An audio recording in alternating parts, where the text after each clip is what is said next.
அனைவருக்கும் வணக்கம். புரட்சித் தலைவருடைய பாடல்கள் இன்னைக்கும் நம்ம கேட்க கேட்க இனிமை இருக்குதுன்னா அதுக்கு என்ன காரணம் நினைக்கிறீங்க?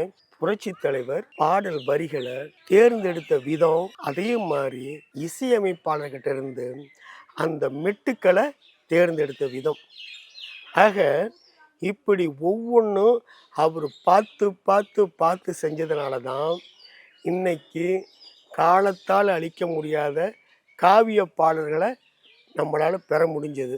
அப்படி அவருடைய பாடல்கள் இவ்வளவு சிறப்பாக இருக்கிறதுனால தான் இன்னைக்கும் இளைஞர்கள் புரட்சித்தலைவருடைய பாடல்களை கால டியூன்களை வச்சுருக்கிறாங்க.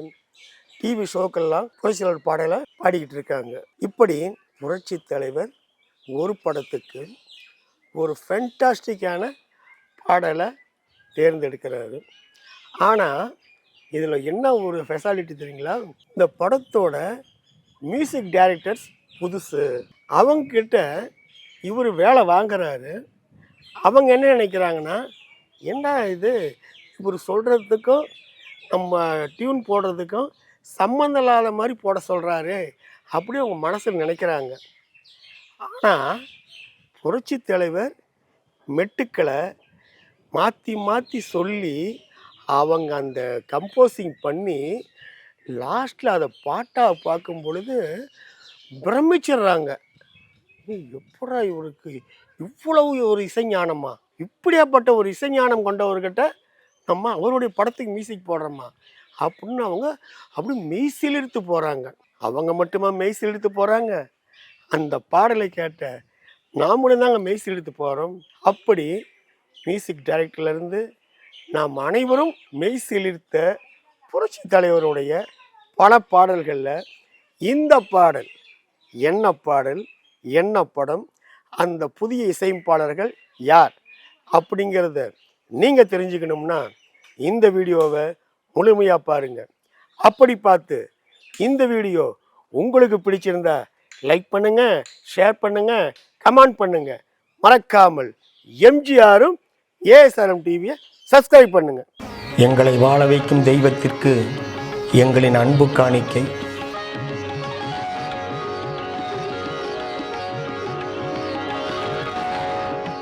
புரட்சி தலைவர் எம்ஜிஆர் உலகம் சுற்று வாழ்வின் படத்தை எடுக்கிறாரு. அந்த டைமில் அவருக்கு ஹெல்ப்புக்கு மணியன் அவர்கள் கூடவே இருக்கிறார். புரட்சி தலைவருடைய ஒரு குணம் என்ன தெரியுங்களா?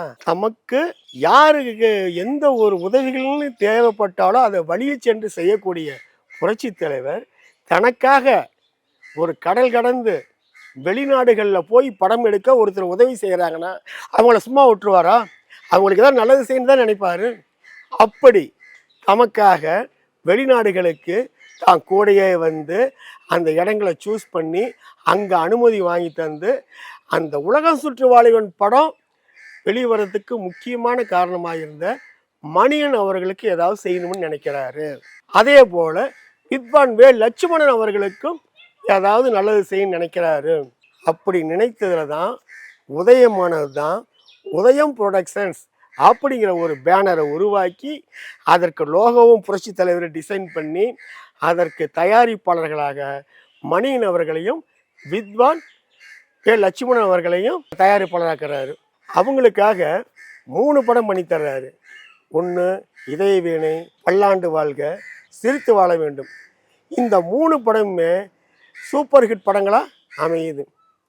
இப்போது நாம் முதலாக இதய வீணை படத்துக்காக புரட்சி தலைவர் இவங்களுக்காக நடித்து கொடுத்த படத்தை பற்றி அந்த பாடலில் நடந்த கம்போசிங் பற்றி இப்போ நம்ம பார்க்க போகிறோம்.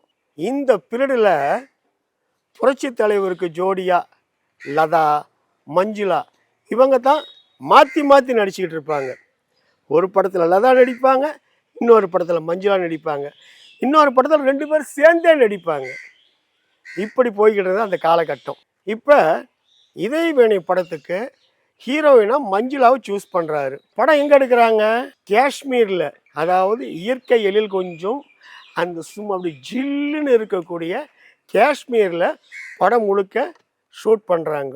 பொதுவாக பார்த்திங்கன்னா அந்த பீரியடில் புரட்சி தலைவர் படங்கள் உள்பட மேக்சிமம் படத்துக்கு எம்எஸ் விஸ்வநாதன் தான் இசையமைச்சுக்கிட்டு இருந்தார். ஆனால் இந்த படத்துக்கு புரட்சி தலைவர் சங்கர் கணேஷ் அப்படிங்கிற இரட்டையர்களை இதயமணி படத்துக்கு மியூசிக் டைரக்டராக சூஸ் பண்ணுறாரு. அப்படி இவங்க மியூசிக் போட்டு இவங்க கம்போசிங் பண்ணும் பொழுது புரட்சி தலைவர் கூடையே இருந்து அங்கே அந்த மெட்டுக்களை தேர்ந்தெடுக்கிறாரு. அதை பாருங்க.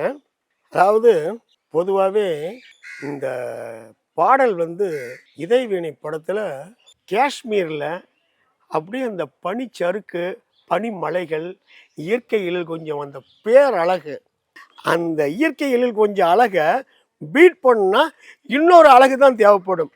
அப்படிப்பட்ட அழகு யார்? நம்ம புரட்சி தலைவர் எம்ஜிஆர். அப்படியே அந்த கோட் ஷூட், அந்த ஸ்பெக்ஸு, ஷூ, அப்படி சும்மா பார்த்தா அப்படியே அழகு அழகுன்னா என்ன அழகு, என்ன அழகு தலைவர். அதுக்கு தகுந்த மாதிரி அவருக்கு ஜோடியாக மஞ்சுளா. சும்மா இந்த பாட்டுக்கு தலைவரும் மஞ்சுளாவும் சும்மா துள்ளி குதித்து யங்ஸ்டர்ஸ்லாம் என்னத்துக்கு ஆவாங்க.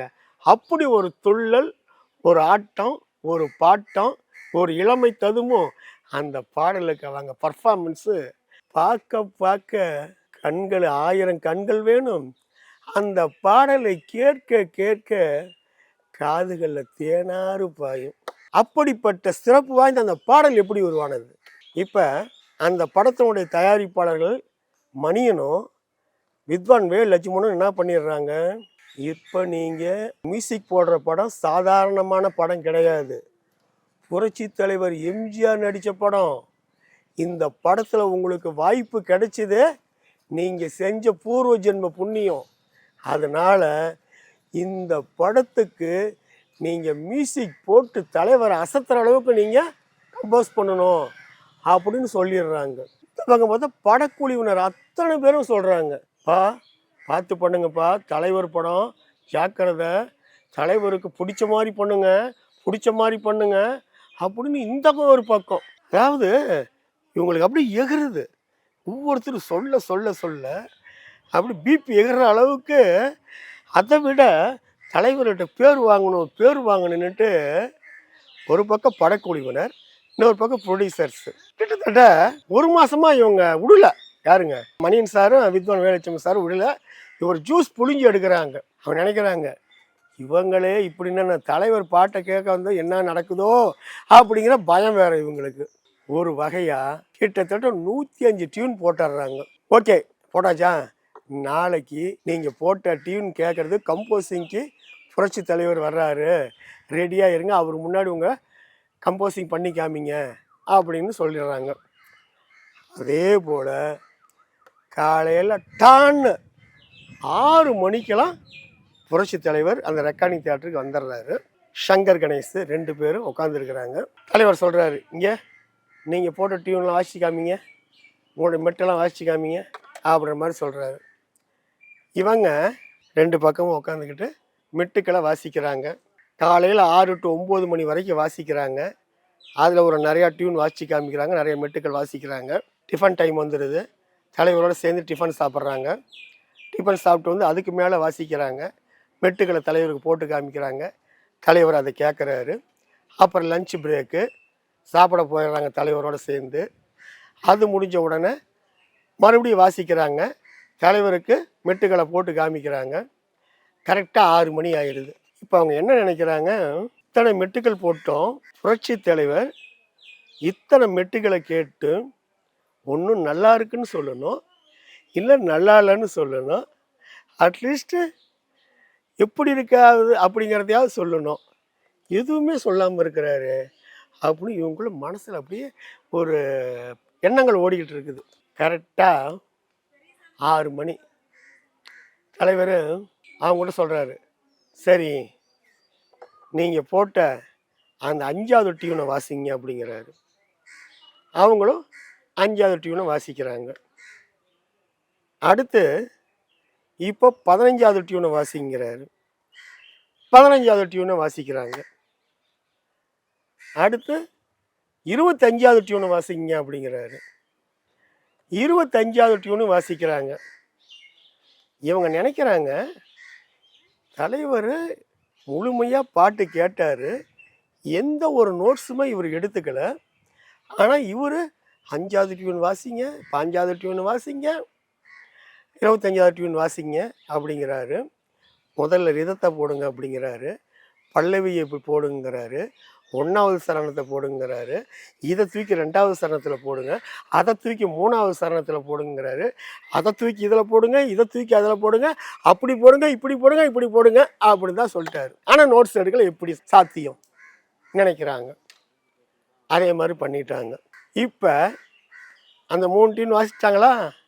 இப்போ சொல்கிறார் தலைவர், இதை 3ஐயும் ஒன்றா சேர்த்தி வாசிங்க அப்படிங்கிறாரு. அப்படி பார்க்குறாங்க. சங்கர், அண்ணே எப்படிங்கண்ணே, அது வேற ராகம், இது வேற ராகம், எப்படிங்கண்ணே சேர்த்தி வாசிக்க முடியும்? தலைவர் சொல்கிறாரு, ஆமாம், இந்த டியூன் 3 யார் போட்டது? நாங்கள் தானே போட்டோம். நீங்கள் தானே போட்டீங்க, அப்போ நீங்கள் தானே வாசிக்கணும், வாசிங்க அப்படிங்கிறாரு. உடனே கணேஷ் சொல்கிறாரு சங்கர்கிட்ட, சங்கரா நீ 5வது டியூனை முதல்ல வாசி, நீ முடித்த உடனே நான் அப்படியே 5வது டியூஷன் அப்படியே கண்டினியூ பண்ணிக்கிறேன். நான் வாசி முடித்த உடனே நீ 25வது டியூனை கண்டினியூ பண்ணு அப்படின்னு மாதிரி சொல்கிறாரு. சரி அப்படியா, சரி செய்யலாம் அப்படின்ட்டு இப்போ வாசிக்கிறாங்க. அதை கேளுங்க. பொன்னந்தி மாலை பொழுது பொங்கட்டும் எந்த இரவு, ஓ பொன்னந்தி மாலை பொழுது பொங்கட்டும் எந்த இரவு, தரண்ணனே நானே நானண்ணா, தரண்ணனே நானே. அடுத்து பார்த்தீங்கன்னா தரண்ணனே நானா தரண்ணனா தரண்ணனா தரண்ணனா இப்படி வாசியாச்சு. இப்போ 3ஐயும் சேர்த்து வாசிக்கிறாங்க பாருங்க. தரானே தானா நானேண்ணா, தன்னானே தரணே நானேண்ணா, தன்னானே தாரணே தாரணா, தரண தானே தாரண தன்னண்ணா தரண்ணா தரண்ணா தரண்ணா தானே தாரேண்ணா தன்னானே தரணே தானேண்ணா.